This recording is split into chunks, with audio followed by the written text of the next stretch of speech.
I was thinking about this, and I don't know if you've ever thought about it, but my world with my son and now my sons is so different from the world I grew up in South Dakota. Like, I'll go see Chuck at the Opry, and Radley is used to walking in the back door of the Grand Ole Opry to be backstage at the Opry.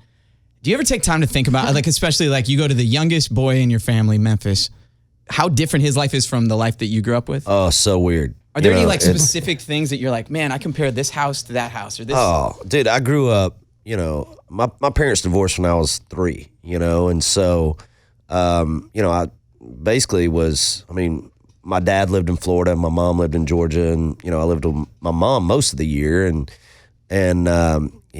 So until my sister was born 7 years after me. So she's 7 years younger. And, for the most part, I grew up, she lived with my dad, I lived with my mom.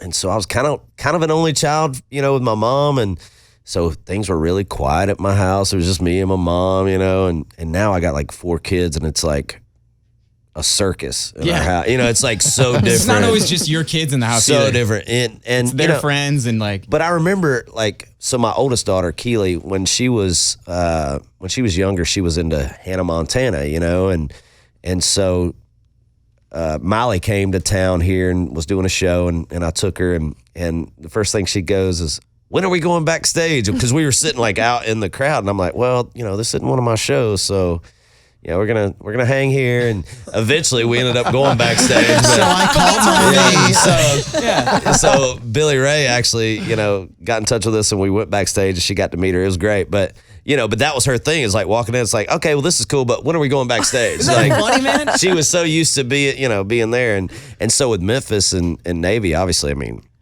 they're gonna grow up and not really know anything different, So it'll be interesting to see how that plans, how that shakes out. But, it's so different, man. And I look at the life that we have and, what I'm able to give them. And it's really, I feel really blessed to be able to do that because, man, they got it made. You know what I mean? And it's the one thing I've always tried to teach my older girls and that I'll continue to do with them is, this is not normal. We're very lucky, and this is not. You tell him no to random stuff just because you want to say no a couple times? Oh yeah, dude. I mean, if you tell Memphis no, he just like falls apart. I mean, he just like.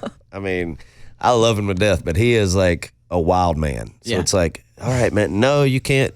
Play with that toy, and he's like, he just drops on the floor and loses his mind. And then Navy's like the sweetest, coolest kid ever. Even her cry is sweet. She doesn't even know how to cry. She just makes a face and no tears come out. It's just she doesn't even know how to cry because she never does it. So and Memphis can turn them on at the drop of a hat. He figured it out quick. Oh yeah, he knows what he wants. He can get it, especially from my dad. My dad's a sucker. Yes.